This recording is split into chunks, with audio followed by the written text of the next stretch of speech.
Yo, welcome back, kembali lagi di channel Ato Hayato. Bagaimana kabar nakama sekalian? Semoga selalu baik-baik saja.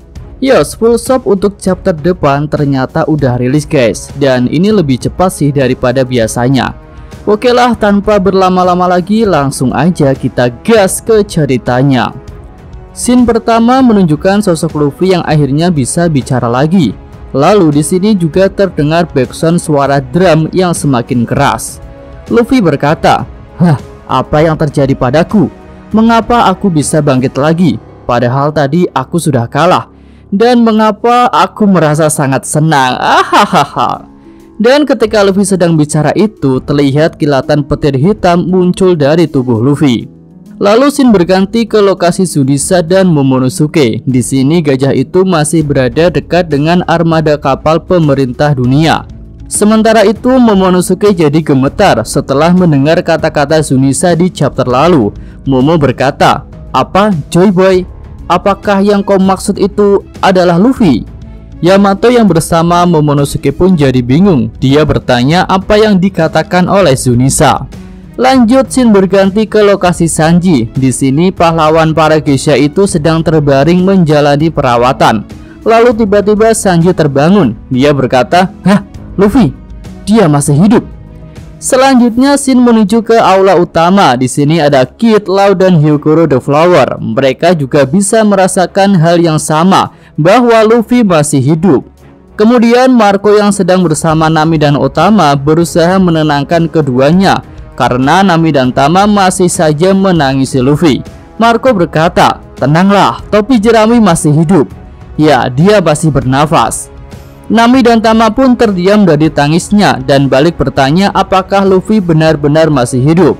Nah, setelah beberapa orang bisa merasakan aura kehidupan Luffy, kini kita beralih ke Kastil Pangea di Mariojoa, lokasi para Gorosei. Salah satu Gorosei membuka percakapan dengan bertanya apakah sepadan pengorbanan salah satu agen CP0 terbaik untuk mengganggu pertarungan Kaido. Gorosei yang lain berkata, "Ya, itu sepadan dengan hasil buruk yang mungkin bisa dihasilkan jika akhir pertarungan ini tidak sesuai dengan keinginan kita." Lalu Gorosei ketiga bicara, "Selama ini pemerintah dunia berusaha mencari Gomu-Gomu no Mi hingga beberapa generasi. Tapi hal itu tidak pernah berhasil. Buah itu selalu lolos dari kita, bahkan hingga 800 tahun ini." Gorosei keempat ikut berkata, "Iya, buah itu seperti berusaha menjauh dari kita. Sangat sulit untuk mendapatkannya." Dan Gorosei terakhir berkata, "Mungkin dugaan kita memang benar, bahwa buah Zoan itu memiliki pemikiran sendiri. Dan nama asli dari Gomu-Gomu no Mi adalah Mythical Zoan Hito-Hito no Mi model Nika." Nah, bersamaan dengan berakhirnya percakapan para Gorosei itu, kita melihat Luffy dalam keadaan yang sangat epik, di mana dia berdiri kembali sambil tertawa, dan di bagian belakang Luffy menunjukkan background bulan purnama. Nah, kembali ke Gorosei lagi. Kali ini mereka menjelaskan tentang kemampuan dari buah Nika ini. Gorosei berkata, tubuhnya akan punya sifat karet, dan dia bisa bertarung dengan cara apapun sesuai dengan keinginannya. Pertarungannya yang kocak akan membuat orang-orang tertawa ketika melihatnya. Dia adalah prajurit pembebasan yang bernama Sun God Nika. Jika seseorang berhasil membangkitkan sosok Nika, maka dia akan mendapatkan banyak kekuatan. Kekuatan berupa kebebasan dan juga tubuh karet. Itu adalah kekuatan mengerikan dan paling konyol di dunia ini. Nah, setelah menjelaskan hal itu, scene tentang Gorosei pun berakhir. Kita beralih ke scene tentang Hiyori dan Orochi. Di sini Orochi berkata, "Hei Hiyori, aku ini sangat menghargai Oden, dan aku hanya terpedaya oleh Kaido. Jadi lepaskan jarumnya dan kita pergi bersama-sama dari kastil ini." Hiyori berkata, "Apa katamu? Dulu ayahku menepati janjinya, bukan? Dia percaya padamu dan Kaido bahwa kalian berdua akan membebaskan Wano Kuni. Ayah pun hingga rela menari selama 5 tahun. Saat itu bahkan dia melawan keluarganya. Lalu ayahku juga masih percaya padamu. Dia bertahan selama 1 jam di dalam minyak yang mendidih." Nah, selanjutnya muncul sedikit flashback antara Oden dan Hiyori. Oden berkata, "Ada apa Hiyori?" Hiyori menjawab, Apa ayah baik-baik saja? Semua orang membicarakan perilaku ayah yang buruk. Oden berkata lagi, tenanglah Hiyori, aku baik-baik saja selama aku punya kalian semua di sisiku. Nah, Hiyori pun jadi senang dan dia berkata, benarkah ayah? Kalau begitu mari kita bersama-sama untuk selamanya. Nah, flashback selesai, kita kembali ke masa sekarang. Di sini Orochi masih saja membujuk Hiyori. Dia berkata, oh ya, Oden itu adalah samurai yang hebat. Sebagai shogun aku sangat menghormati ayahmu. Hiyori pun jadi marah. Dia melepaskan topengnya lalu berkata, namaku Hiyori Kozuki. Diam kau, kurang ajar. Mendengar bentakan Hiyori, Orochi jadi semakin takut. Lalu Hiyori berkata lagi, walaupun perutku kosong dan bajuku jelek, aku sangat bangga dengan ayahku. Dan posisi shogun itu seharusnya diduduki oleh ayahku. Kau hanyalah orang bodoh yang menyedihkan. Nah, Orochi semakin takut dengan perkataan Hiyori. Dia pun berkata lagi, kau tak akan menyerangku bukan? Balas dendam itu tidak akan menyelesaikan masalah. Kau tetap tak akan bisa mengalahkan Kaido. Lalu selanjutnya saat Hiyori dan Orochi bercakap-cakap, muncullah Kazenbo kecil. Dia ingin melaporkan bahwa misinya telah gagal. Orochi pun menyuruh Kazenbo itu untuk menyerang Hiyori, tapi ternyata Kazenbo itu tidak menuruti perintah Orochi. Dia malah membakar tubuh Orochi yang masih tertimpa reruntuhan.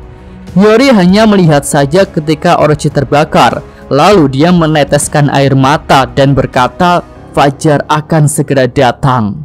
Yosa, kita beralih ke lokasi pertarungan Luffy versus Kaido. Di sini Luffy berkata, "Hei, aku merasa bisa melakukan apapun. Jantungku berdebar-debar dan ini terasa sangat menyenangkan.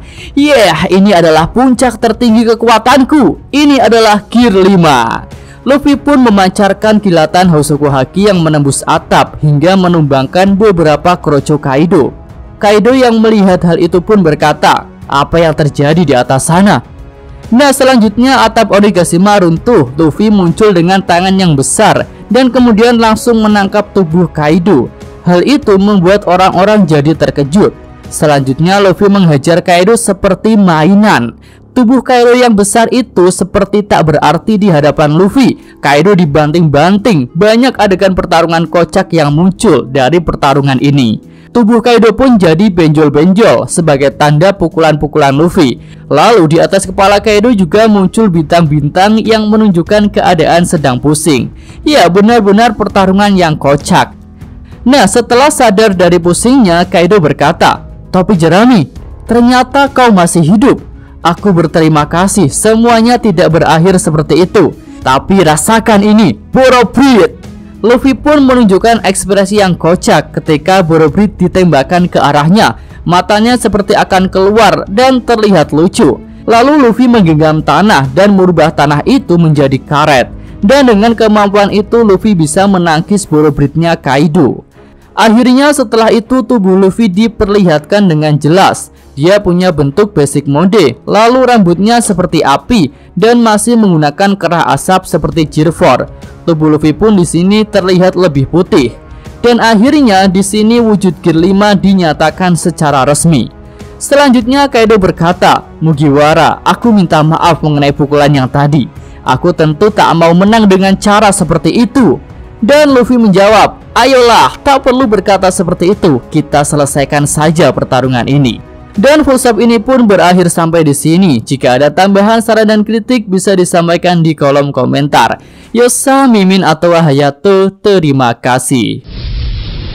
Ya, cukup sekian video kali ini. Semoga nakama sekalian menyukainya. Terima kasih udah nonton. Jangan lupa kasih like dan subscribe channel Atwa Hayato. Yo!